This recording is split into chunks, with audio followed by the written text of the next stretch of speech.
No goals and not much more entertainment, Janusz. No, no, it wasn't. No result would have dire implication, I suppose, for either team. But it tells us a little bit, I suppose, having Liverpool winning earlier in the day. But yeah, copy and paste, right? I mean, these teams know each other well. I mean, if you look at Arteta, both teams play pretty much exactly the same. Not necessarily sure that this game gave you that, but for the most part, I think. That moment or that element of surprise was never going to be there, was there?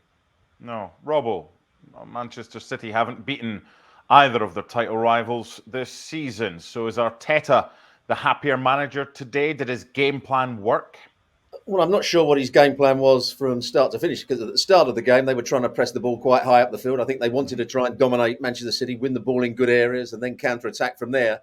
But after about 20, 25 minutes, they decided that they weren't going to win the ball too high up the field. Man City weren't causing them too many problems, so they dropped that little bit deeper and tried to play even more on the counter-attack. And you have to say they defended well. As a unit, they stopped the likes of Foden, really dominated the game. Kevin De Bruyne came into it more later on, but he couldn't get involved in the first half.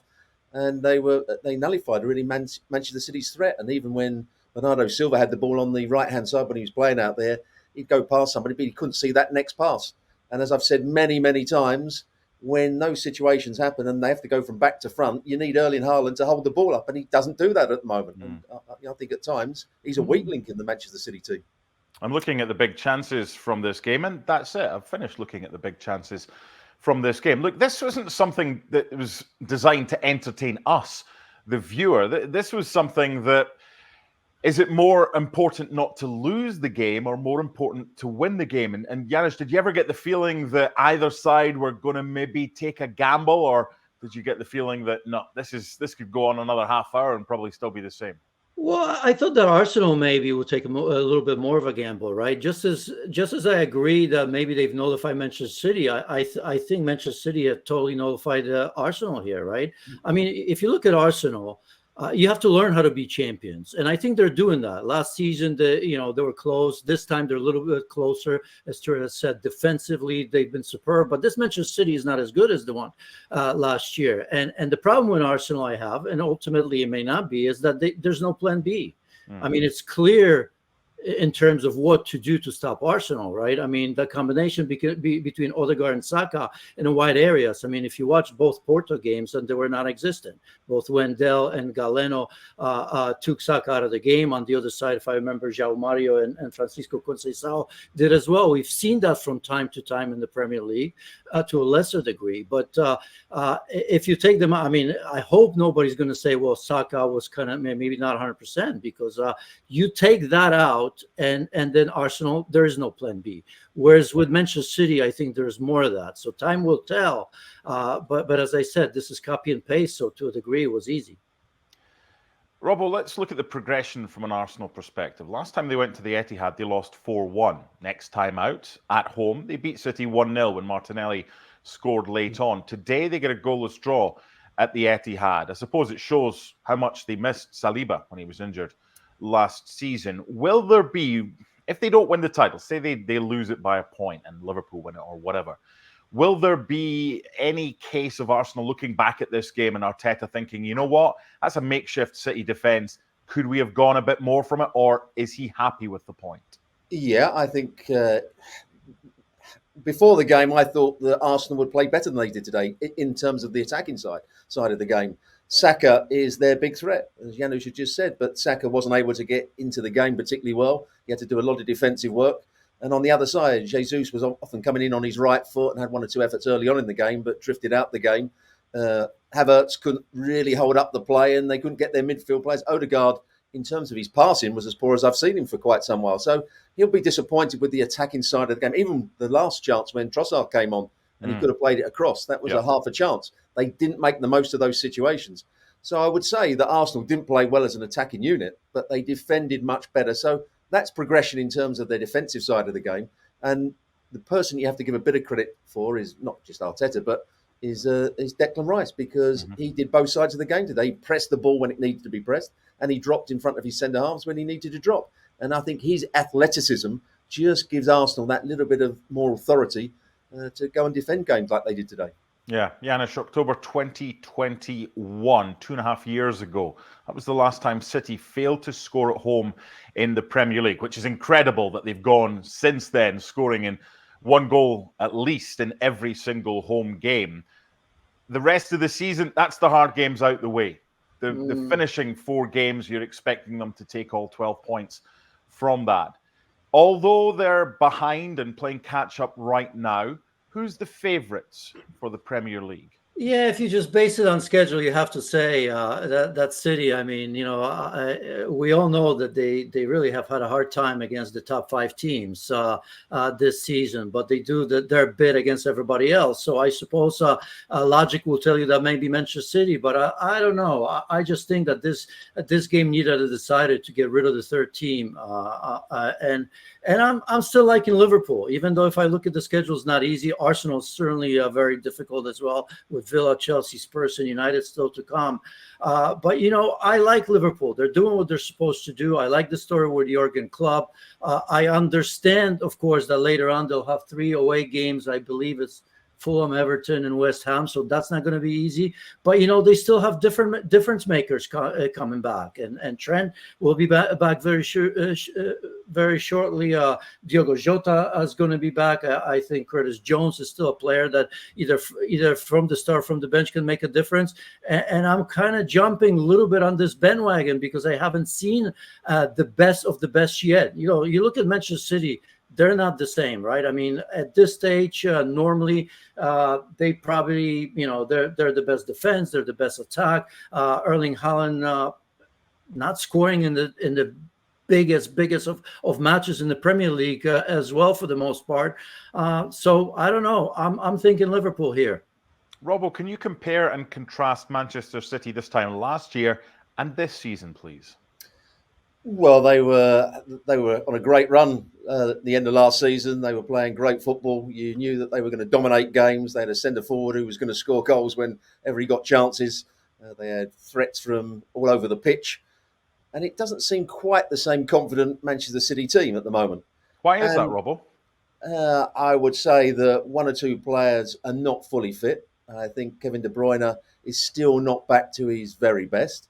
They still had 1 or 2 injuries. I think they missed Walker and Stones today because that's the formation that they play and the way they play, where they get Walker breaking forward and recovering so quickly, and John Stones stepping into midfield to make that extra man, means another midfield player can push higher up the field to get closer to Erling Haaland. And for me, and I know that Jan Argo-Fjordhoff won't like me saying this, but I'm still very upset with what I see from Erling Haaland. If you want to be the world's best centre-forward, you can't just base it on scoring goals. You have to be the all-round player. And when Man City are pressed high up the field and the goalkeeper has to go from back to front, the centre-forward has to hold the play up. He has to link up the play. And at the moment, I don't see him doing that. So that for me, is a slight weakness in Man City. I'm What's on the his biggest side, change, by the way. Janusz? What's the biggest change between Haaland this time last season and Haaland now? Robbo's not happy with him. Well, and it's okay to criticize him. I'm with him. I mean, look, technically, 20 years from now, we're not going to be talking about Erling Haaland, I don't think, as one of the best in the world. We may be talking about him in terms of one of the great finishers, but, hey, He'll be in his 40s, 20 years' time, Janusz. That's fine. He's gonna. Well, you know what I mean. He's played on some good teams, and if you go to Real Madrid, he's going to continue to score goals. But when you look at his all-around games, it's fair to criticize it. How many games like this have we seen? These are the games they have to deliver, right? Not 5 goals against I don't know whom this season. Scored against Chelsea? We know where Chelsea are. 1 goal against Liverpool. Okay, injuries here and there, but it's okay to criticize him. He's still a great goal scorer. Fair play. But the problem is in the wide areas, right? I actually thought that that injury to Ake maybe I don't know if it's better for Manchester City, but in that wide game, I thought that finally towards the end of the game they had 2 wingers, right? And Doku and Grealish, because what was happening with Gvardiol going higher and Akanji, we all knew he wasn't going to be the sort of player that's going to cause you problems one-on-one. And early in the game, they were very, very high. Certainly Gvardiol was, and that pushed Foden and Bernardo Silva inside, which created traffic. And we saw what was happening in the first half. There was nowhere to play in the center of the pitch. But Rico Lewis, his role I thought was going to be wider. He's going to get the green light to go forward, and he was coming inside, and I didn't think that was good. So from Pep's side, I'm not saying he got it wrong, but he certainly didn't make it easier for his team. Robbo, the top three as is. Liverpool had the best of the weekend. They got 3 points. Their two title rivals only got 1. So Liverpool top, 67. Arsenal second, 65. Manchester City third, 64. For me, I think the value in this is Manchester City in third. Janusz tentatively has got Liverpool. Whose coattails do you want to be on right now as far as potential title winners are concerned? Your old team or Liverpool or Man City? Well, I'm going to go with my old team, not because they're my old team. I've got no affiliation with them at all at the moment. So, but I just got that feeling Arsenal have belief. I was disappointed with them today in terms of their attacking play. I thought they defended really well. Saliba was outstanding, and so was Gabriel when balls were played into the box. Their shape was good. But I thought they would counter-attack a lot better. But I think this game will give them confidence. They now know that they haven't lost the game. They've got some games that are coming up that they think they can win, and they know they can win. I think they'll win all their home games. And I've just got a feeling it could be Arsenal's season. I think they could go on and win the title. Well, I think one of us is going to be right, because if you take Liverpool, Janusz, and Robbo's the Arsenal, and I'll have Manchester City, unless Spurs or Villa do something really ridiculous, then I think one of us will get it right. Just finally, before we wrap this up, same question to both of you. Start with you, Janusz. Is there one player, doesn't need to be a chance taker or someone that didn't take the chance, because Robbo mentioned Martinelli was in the middle when Trossard should have played it early. Is there one player today that might look back on that game and think, yeah, I should have done that better, and if I had, it might have resulted in either an assist for a goal or the scoring of a goal? Janusz.